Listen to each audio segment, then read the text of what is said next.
Hello everyone and welcome to GS fighters. दोस्तों आज है 25 नवंबर और 25 नवंबर के लिए जो भी महत्वपूर्ण प्रश्न बनेंगे करंट अफेयर्स के उन सभी प्रश्नों को हम इस वीडियो में डिस्कस करेंगे। वीडियो पसंद आता है आप लाइक कर सकते हो। पीडीएफ के लिए आपको टेलीग्राम चैनल ज्वाइन करना होगा और टेलीग्राम चैनल का लिंक वीडियो के डिस्क्रिप्शन में दिया गया है। आप वहां से प्रत्येक दिन की करंट अफेयर्स की पीडीएफ इजीली डाउनलोड कर पाओगे। ओके, चलिए पहला प्रश्न देखिए। हाल ही में देश के उपराष्ट्रपति श्री जगदीप धनखड़ ने किस स्थान पर ग्लोबल प्रोफेशनल अकाउंटेंट कन्वेंशन का उद्घाटन किया है? ग्लोबल प्रोफेशनल अकाउंटेंट यानी ग्लोपैक का उद्घाटन किया है अभी हाल ही में गांधीनगर में, गुजरात के गांधीनगर में। देखिए इस कन्वेंशन को उद्घाटन करने का जो उद्देश्य है, ग्लोबल लेवल पर अकाउंटेंसी जो पेशा होता है यानी जो अकाउंटेंट होते हैं उनके भविष्य को एक ग्लोबल आकार देना इनका मुख्य उद्देश्य है। ओके, और ये आईसीएआई के साथ इन्होंने मिलकर किया है और आपको पता होगा Indian institute of chartered accountant of India इसकी फुल फॉर्म होती है आईसीएआई की। ठीक है, चलिए अगला प्रश्न है। हाल ही में देश के किस राज्य में दुनिया के पहले 3D प्रिंटेड मंदिर का अनावरण किया गया है?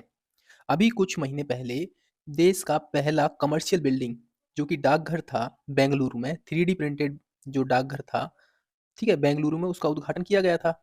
अभी 3D प्रिंटेड मंदिर का उद्घाटन किया गया है तेलंगाना में।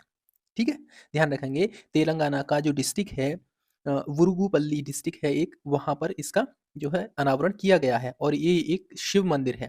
इसमें भगवान शिव, माता पार्वती और गणेश ये तीनों विराजमान हैं इस मंदिर में। ठीक है जी, चलिए हाल ही में सिख गुरु तेग बहादुर शहीदी दिवस मनाया गया है। आपको बताना है किस दिन को मनाया गया है और हमारे इस प्रश्न का सही जवाब ऑप्शन नंबर 24 नवंबर है, यानी ऑप्शन नंबर सी है। 24 नवंबर को सिखों के 9वें गुरु गुरु तेग बहादुर की जो है शहीदी दिवस मनाई गई है। देखिए वर्ष 1621 में इनका जन्म होता है अमृतसर में, पंजाब का जो अमृतसर है वहां पर। ठीक है, इन्होंने आनंदपुर साहिब शहर को बसाया था और वर्ष 1675 में वर्ष 1675 में इस्लाम धर्म ना स्वीकार करने पर औरंगजेब ने इनको मृत्यु की सजा दी थी। ठीक है, ध्यान रखेंगे इन्हें। और इन्हें हिंद दी चादर कहा जाता है। इसका मतलब होता है भारत की ढाल और दिल्ली के रवाबगंज में इनका जो है शहीदी स्थल बना हुआ है। तो ध्यान रखेंगे गुरु तेग बहादुर जिनका शहीदी दिवस 24 नवंबर को मनाया जाता है, सिखों के 9वें गुरु थे, इनको याद रखेंगे। ठीक है, और औरंगजेब ने इस्लाम स्वीकार न करने पर इनको मृत्यु की सजा दी थी। हाल ही में चर्चा में रहा परख सर्वेक्षण 2023 क्या है? पर्यावरण संबंधी, शिक्षा संबंधी, चिकित्सा संबंधी या फिर उच्च शिक्षा संबंधी? देखिए ये संबंधित है ओनली शिक्षा से, जो प्राइमरी लेवल और मिड लेवल तक की होती है ना, हाई स्कूल 10वीं तक की जो परीक्षाएं होती हैं वहां तक ये सीमित है। देखिए ब्लॉक लेवल पर एक्चुअली ये एक सर्वेक्षण है जो कि ये कंप्लीट हुआ था 2 से 3 नवंबर को कंप्लीट हो चुका था, लेकिन रिपोर्ट जो जारी की है अब जारी की है इन्होंने। ठीक है, इसमें क्या होगा कि छात्रों के बीच शैक्षिक दक्षता के मूल्यांकन को शो करता है ये जो रिपोर्ट है, और भाषा और गणित पर ध्यान देने के साथ साथ बुनियादी प्राइमरी और मध्य लेवल के जो छात्र होते हैं उनके सीखने की दक्षता को आकलन करना है। उसमें सुधार करने के लिए क्या क्या कदम उठाए जाने चाहिए उसको इसमें जो है प्रमोट करना है। ठीक है, ध्यान रखेंगे इस रिपोर्ट का नाम है राज्य शैक्षिक उपलब्धि सर्वेक्षण 2023। मैं रिपीट करता हूं, राज्य शैक्षिक उपलब्धि सर्वेक्षण 2023। ठीक है जी, तो ध्यान रखेंगे परख जो है और एक परख कार्यक्रम भी है जो कि शिक्षा से संबंधित भी है। ठीक है, चलिए चक्रवात मिचोंग निम्न में से कहां पर विकसित हो रहा है? अभी पूरी तरीके से ये एक्टिव नहीं हुआ है बट आशंका है ये जो है ज्यादा बड़ा रूप ले सकता है। चक्रवात मिचोंग और ये डेवलप हो रहा है बंगाल की खाड़ी में। एक्चुअली ये जो डेवलप हुआ है ये डेवलप हुआ है थाईलैंड की खाड़ी से शुरू हुआ है, बट अभी देखा जाए तो बंगाल की खाड़ी में ये एक्टिव हो चुका है। ओके, और ये जो नाम है मिचोंग ये म्यांमार के द्वारा दिया गया है। और मिचोंग चक्रवात से जो प्रभावित होंगे भारत, बांग्लादेश और म्यांमार, ये तीनों देश जो है प्रभावित होने की संभावना बनी हुई है। और ये जो चक्रवात है साल का चौथा चक्रवात है, ध्यान रखेंगे इसको भी, बंगाल की खाड़ी में। चलिए अगला प्रश्न है। हाल ही में मछली की एक प्रजाति घोल को किस राज्य ने राजकीय मछली घोषित किया है? आपके ऑप्शंस आपके सामने हैं और सही जवाब है ऑप्शन नंबर 1। देखिए गुजरात ने घोल मछली को अपनी राजकीय मछली अभी घोषित किया है। अभी देखिए चल रहा है प्रेजेंट में अहमदाबाद में 2 दिवसीय वैश्विक मत्स्य पालन सम्मेलन 2023, ठीक है? और वहीं पर गुजरात के जो सीएम हैं, अब आप मुझे कमेंट सेक्शन में बताइए गुजरात के सीएम कौन है और गुजरात के जो गवर्नर कौन है, ठीक है?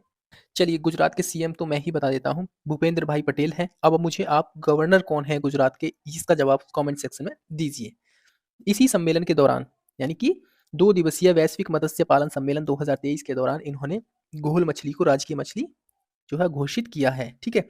और ये जो घोल मछली है ये गुजरात और महाराष्ट्र के जो तटीय इलाके हैं वहाँ पर पाई जाती है। इसका यूज़ जो होता है बियर बनाने में, वाइन बनाने में और कहीं-कहीं पर फार्मास्यूटिकल्स जो कंपनीज़ होती हैं यानी दवाई वाली जो कंपनी होती हैं, वहाँ पर भी यूज़ होता है, ठीक है? ध्यान रखेंगे घोल मछली गुजरात राज्य। हाल ही में किसे 2024 के लिए संयुक्त लेखा परीक्षक पैनल के उपाध्यक्ष के रूप में चुना गया है और ये चुना गया है हमारे सीएजी यानी कि comptroller and auditor general of India को यानी गिरीश चंद्र मुर्मू जी को, ठीक है? और ये जो बैठक हो रही है ये हो रही है न्यूयॉर्क में। संयुक्त राष्ट्र लेखा परीक्षक पैनल जो है ये हो रही है न्यूयॉर्क में। और न्यूयॉर्क में एक चीज़ फेमस है, स्टैच्यू ऑफ लिबर्टी, ध्यान रखेंगे, यूएसए में। ओके, यूएसए के प्रेसिडेंट जो बाइडेन है। ओके, अब कैपिटल कौन सी है? Washington DC. सुप्रीम कोर्ट की पहली महिला न्यायाधीश डैश जिनका हाल ही में निधन हो गया है वह थी, यानी कि सुप्रीम कोर्ट की पहली महिला न्यायाधीश। और हमारे इस प्रश्न का सही जवाब ऑप्शन नंबर 1 है, फातिमा बीवी। देखिए फातिमा बीवी सुप्रीम कोर्ट में पहुंचने वाली पहली महिला और पहली मुस्लिम महिला न्यायाधीश थी, ठीक है? और 96 ईयर की एज में इनका जो है डेथ हो गई है। और देखिए 1989 में 1989 में ये सुप्रीम कोर्ट की जज बनी थी और 1992 में ये रिटायर हो गई वहाँ से। फिर 1993 से 1997 तक ये रही नेशनल ह्यूमन राइट कमीशन की अध्यक्ष, यानी कि राष्ट्रीय मानवाधिकार आयोग की अध्यक्ष, वो भी रही, सदस्य भी रही, अध्यक्ष नहीं थी, सदस्य थी, ठीक है? और 1997 से 2001 तक ये तमिलनाडु राज्य की गवर्नर भी रही थी। और केरल सरकार की, मूल रूप से ये केरल की ही रहने वाली हैं। और केरला सरकार ने इनको केरल प्रभा, जो कि केरल का सेकंड हाईएस्ट अवार्ड है, उससे सम्मानित किया है, ठीक है? ध्यान रखेंगे फातिमा बीवी। हाल ही में नाबार्ड के उप प्रबंधक निदेशक के रूप में किसे नियुक्त किया गया है? नाबार्ड, एक सेकेंड, देखिए नाबार्ड के उप प्रबंधक निदेशक के रूप में नियुक्त किया गया है अजय कुमार सूद को। ओके, नाबार्ड की स्थापना होती है 1982 में। ओके, इसका हेडक्वार्टर कहाँ है आप मुझे कमेंट सेक्शन में लिखकर बताइए। नाबार्ड की फुल फॉर्म होती है national bank for agriculture and rural development. नाम से ही पता चल रहा है, national bank for agriculture and rural development, यानी कृषि और जो ग्रामीण क्षेत्र का डेवलपमेंट करना है उसके लिए ये वित्त पोषण का काम करती है, ये जो बैंक है, ठीक है? और इसका जो गठन हुआ था पार्लियामेंट के एक एक्ट बनाया था उसके द्वारा हुआ था। ग्रामीण क्षेत्रों में समृद्धि हासिल करने के लिए कृषि, लघु उद्योग, कुटीर उद्योग, हस्तशिल्प आदि में ये फाइनेंशियल जो हेल्प प्रोवाइड कराती हैं, ये जो बैंक है, ठीक है? ध्यान रखेंगे 1982 में इसकी स्थापना हुई थी। ओके, हेडक्वार्टर कहाँ है आप मुझे कमेंट सेक्शन में लिख कर बताइए। निम्न में से किस राज्य सरकार ने महिलाओं की सुरक्षा सुनिश्चित करने के लिए, ध्यान रखिए, महिलाओं की सुरक्षा सुनिश्चित करने के लिए एक प्रोजेक्ट चलाया जिसका नाम है सेफ सिटी प्रोजेक्ट। और ये चलाया हमारे उत्तर प्रदेश की सरकार ने महिलाओं की सुरक्षा को सुनिश्चित करने के लिए, ठीक है? उत्तर प्रदेश सरकार ने, उत्तर प्रदेश के सीएम हैं कौन? अजय सिंह बिष्ट। इनको योगी आदित्यनाथ भी बोलते हैं, ठीक है? ध्यान रखना इनका जो मूल नाम है वो नाम है अजय सिंह बिष्ट, ठीक है? योगी आदित्यनाथ का। और उत्तर प्रदेश की गवर्नर है आनंदीबेन पटेल और यहाँ की जो कैपिटल है लखनऊ है, नवाबों का शहर, ठीक है? चलिए, पाकिस्तान के सर्वोच्च नागरिक पुरस्कार प्राप्त करने वाले चौथे भारतीय कौन बने हैं? ठीक है, ध्यान रखना चौथे भारतीय हैं, पाकिस्तान का सर्वोच्च नागरिक सम्मान है और ये मिला है डॉक्टर सैयदाना सैफुद्दीन को, ठीक है? ध्यान रखेंगे डॉक्टर सैयदाना सैफुद्दीन को मिला है। और अगर पाकिस्तान की बात की जाए तो यहाँ के जो प्राइम मिनिस्टर हैं, actually care taker prime minister हैं ये, अनवर उल हक काकर, ठीक है? ये केयर टेकर प्राइम मिनिस्टर हैं 14 अगस्त 2023 से ही।